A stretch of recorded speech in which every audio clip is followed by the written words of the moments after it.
Everyone comes to Pisa for the same reason: to see a tower that's been defying gravity for 850 years. But what if the famous Lin is just the beginning of the story?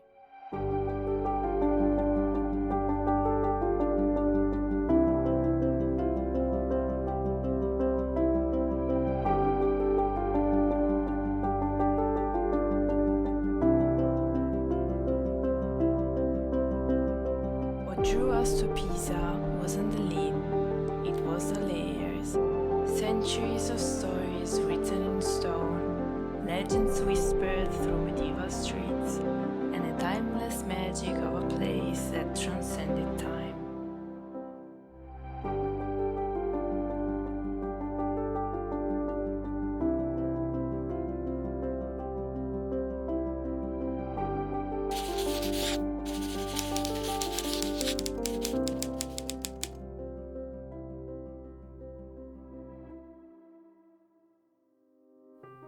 To understand what we're about to see, we need to rewind 1,000 years. By the 12th century, Pisa wasn't just another Italian town. It was a maritime superpower. Its ships dominated Mediterranean trade. Then, in 1284, Genoa crushed Pisa's fleet at the Battle of Meloria. The maritime dream ended. But that golden age left behind works of art that even 8 centuries later still take our breath away. Here we are, the religious heart of Pisa. Locals don't call this Piazza del Duomo anymore. Early in the 12th century, the poet Gabriele D'Annunzio gave it a new name that stuck: Piazza dei Miracoli, the Square of Miracles. And you know what? He was right. Because this UNESCO site isn't just beautiful, it's philosophical. Look at how it's laid out. The baptistry over there, that's where life begins, where medieval Pisa welcomed souls into the Christian world through baptism. The cathedral in the center represents the journey of life itself, complex, full of challenges and beauty. And the Camposanto, the monumental symmetry, closing the circle, that, the end, we all share.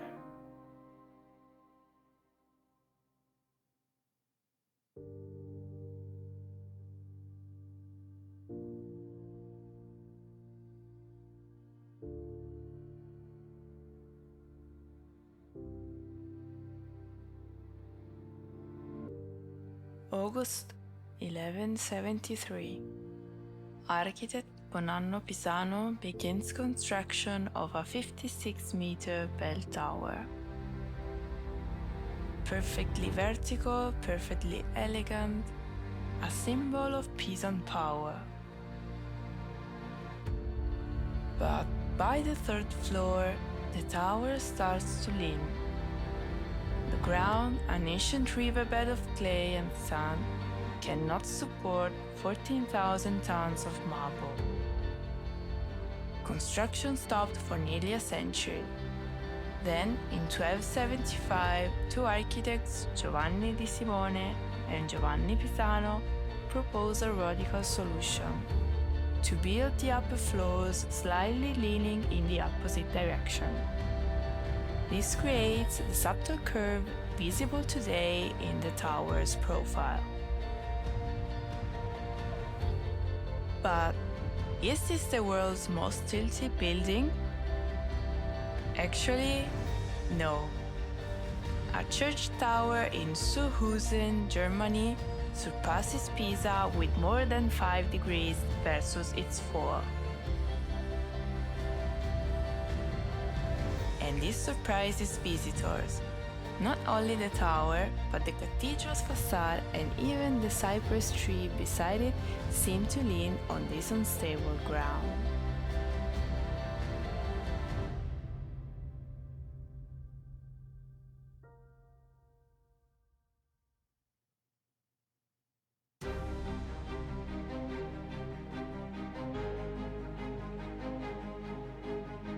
The Cathedral of Santa Maria Assunta. Its story begins in 1063 under the vision of architect Busqueto. As your eyes move across the facade, its history unfolds in stone. Romanesque arches, Gothic points, Islamic patterns, and Roman columns blending into what we call Pisan Romanesque. A style born of commerce, dialogue, and the vibrant exchange of Mediterranean cultures. Step inside and the light changes. Above you, the gilded ceiling unfolds like a golden web. Follow the nave and you'll see Giovanni Pisano's pulpit. Its figures seem to breathe. As you move toward the apse, Byzantine mosaics shimmer in the afternoon sun. Gold and color seem to come alive. And yet, before you leave, there's a secret most visitors miss. Locals call them the Devil's Claws. According to legend, Satan himself, furious at the cathedral's rising beauty, tried to tear it down with his bare hands. They say that if you try to count those marks, the number changes every time.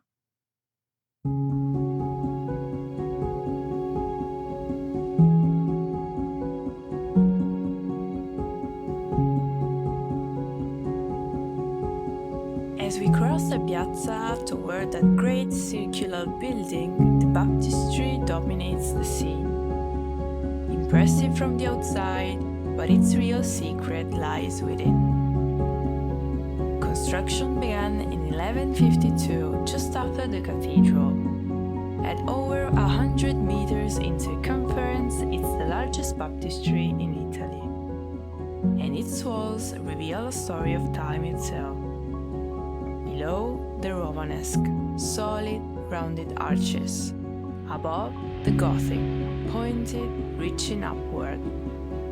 2 centuries of work captured in one facade. Inside, simplicity reigns. Here, decoration gives way to acoustics.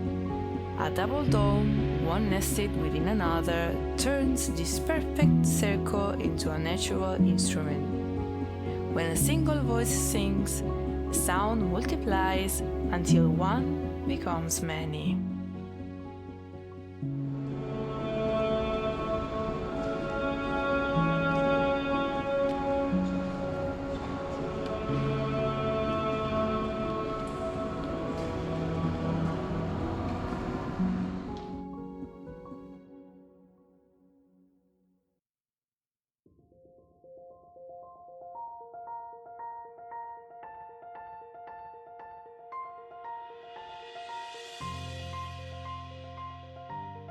As we leave the baptistry, we enter a place unlike anything we've seen so far. The Camposanto Monumentale, Pisa's monumental cemetery. Work began in 1278, and according to legend, Pisan ships returned from the Holy Land carrying not gold, but soil from Golgotha, the hill where Christ was crucified. That earth was spread here, turning this cloister into holy ground. True or not, it worked.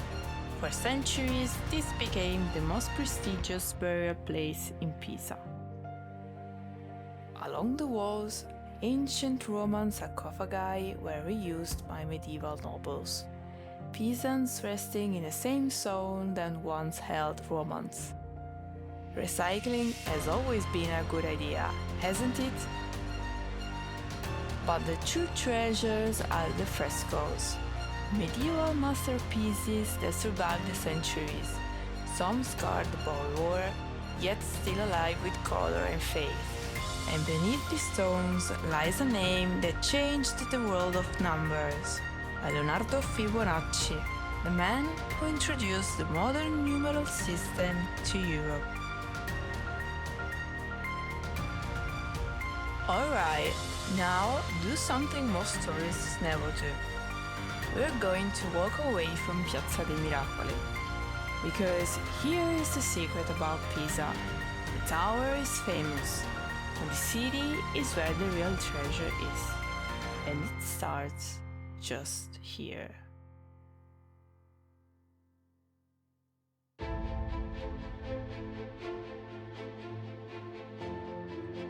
Following Via Santa Maria, we arrive at the true heart of medieval Pisa's power, Piazza dei Cavalieri. Here, all the political decisions were made: government, justice, military. In the 50s-60s, Giorgio Vasari transformed the square in Renaissance style, blazing the harshness of the medieval period with elegant facades, like those of the Palazzo della Carovana. Today, this palace houses the Scuola Normale Superiore, founded by Napoleon, and one of Europe's most prestigious universities, the Italian answer to Oxford or the Sorbonne. But next to the Palazzo dell'Orologio stands the Tower of Hunger, which holds one of the darkest stories in Italian history. 1288, Count Ugolino della Gherardesca, accused of treason during Pisa's war with Genoa, was locked inside with his son and grandsons. The doors sealed, no food, no water, left to starve. Dante immortalized their agony in the Divine Comedy, Inferno, Canto 33. Ugolino, driven mad by hunger, contemplating the unthinkable about his dead sons.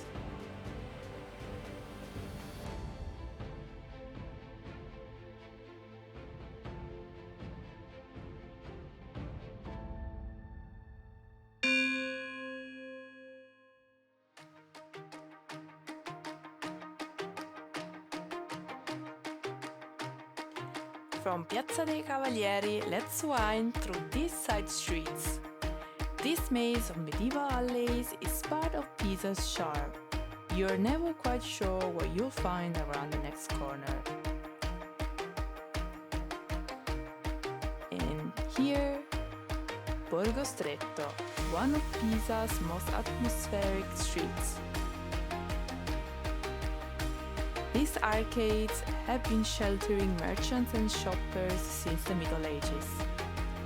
Today, it's a perfect mix: boutiques, cafes, bookshops, all nestled in centuries-old buildings. This building on the corner, most people walk right past. But this is where Galileo Galilei was born on February 15, 1564. The man who revolutionized astronomy, who proved the Earth moves around the Sun.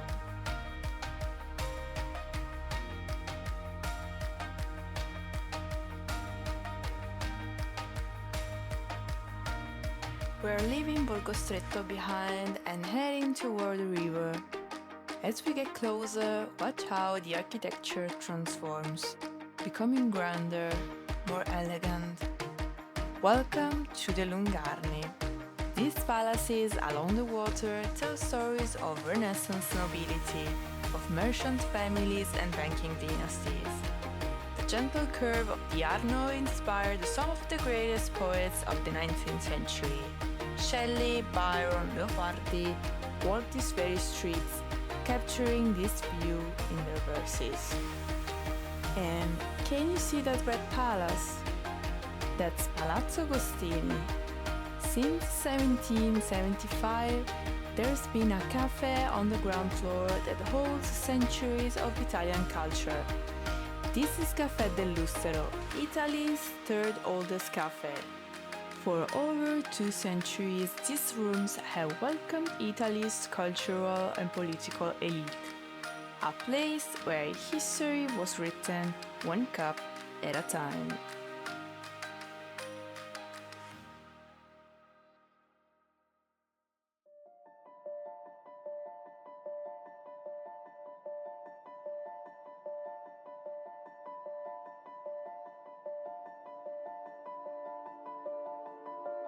As we walk along the Lungarno, heading downstream, keep your eyes on the riverbank.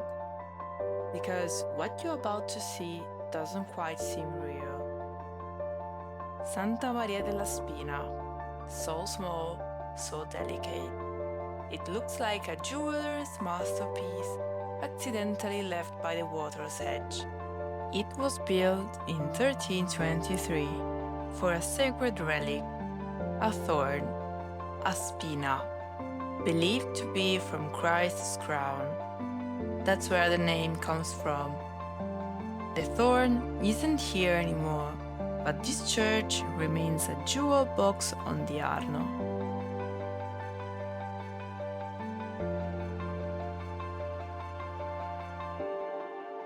But this city isn't frozen in the past. A short walk down Corso Italia, the main shopping street, leads to Keith Haring's Tuttomondo. Painted in June 1989, it is his final masterpiece. 30 figures, all intertwined, symbols of peace, harmony, and humanity.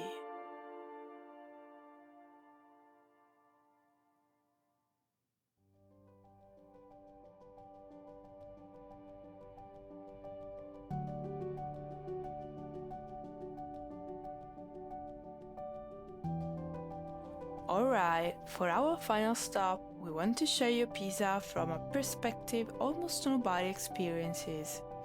We are going up, on the top of the city walls. These medieval walls wrap around the historic center for about 3 kilometers.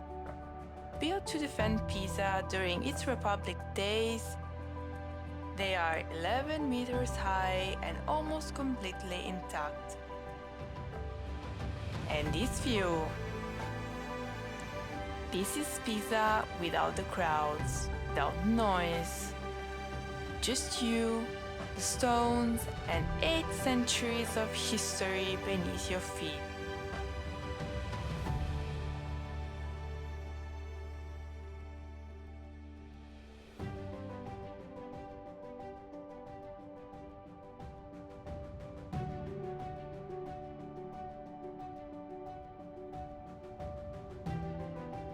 So, here is what we hope you take away from this. Yes, Pisa has a Leaning Tower, and it's spectacular. Most visitors stay for 2 hours, take a photo, grab a pizza, and leave. But if you slow down, if you wander, if you let yourself get a little lost, you'll find a city that still leans toward wonder. So take your time, miss your train if you have to. Some places deserve more than a quick stop. Thanks for walking with us through Pisa. If you enjoyed the video, like, subscribe, and tell us in the comments which place you'd like to explore next. And if you're heading to Tuscany, don't miss our other guides. See you soon!